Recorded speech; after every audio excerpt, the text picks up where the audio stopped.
જૂનાગઢના જૈન સમાજ દ્વારા મધ્યપ્રદેશમાં જૈન સંતો પર થયેલા હુમલાના વિરોધમાં જૈન સમાજ દ્વારા કલેક્ટરને આવેદનપત્ર આપવામાં આવ્યું હતું। આરોપીઓને કડકમાં કડક સજા થાય તેવી માંગ કરી હતી। મધ્યપ્રદેશના નીમચ જિલ્લાના કછુઆ ગામે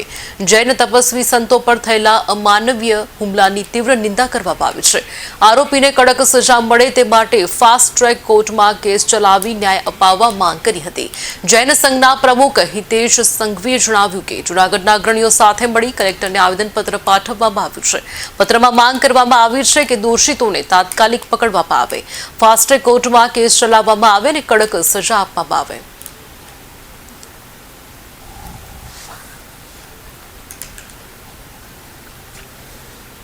જૈન સંઘ જૂનાગઢ સાથે મારી સાથે મૂર્તિપૂજક સમાજ, દિગંબર સમાજ, સમસ્ત જૈન સમાજ જૂનાગઢના આગેવાનો સાથે આજે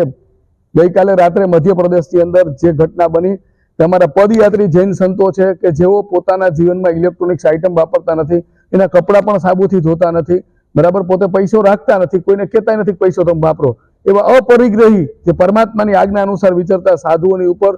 ઢોરમાર મારવામાં, ચામડા ચીરી નાખવામાં આવ્યા છે, એવો હુમલો કરવામાં આવ્યો છે। ત્યારે આજે સમસ્ત જૈન સમાજ આક્રોશ વ્યક્ત કરે છે, આ ઘટનાને નિંદનીય છે અને વખોડવામાં આવે છે। આજની તકે અમે આપના માધ્યમથી વિનંતી કરીએ છીએ કે જૈન અંતર્ગત દશા સૂત્રમાં એક રાજાનો અધિકાર આવે છે કે એના રાજ્યની અંદર એક સંતની માથે ખાલી આવો અત્યાચાર થયો ને આખું રાજ્ય છે ને એ સોનાની નગરીથી પાણીમાં ડૂબી ગઈ, કારણ કે રાજાનો પણ વાંક છે કે એના જીવનની અંદર, એના રાજ્યની અંદર આવી વસ્તુ ઘટના બને તો એની સામે આકરામાં આકરા પગલાં લેવામાં આવે,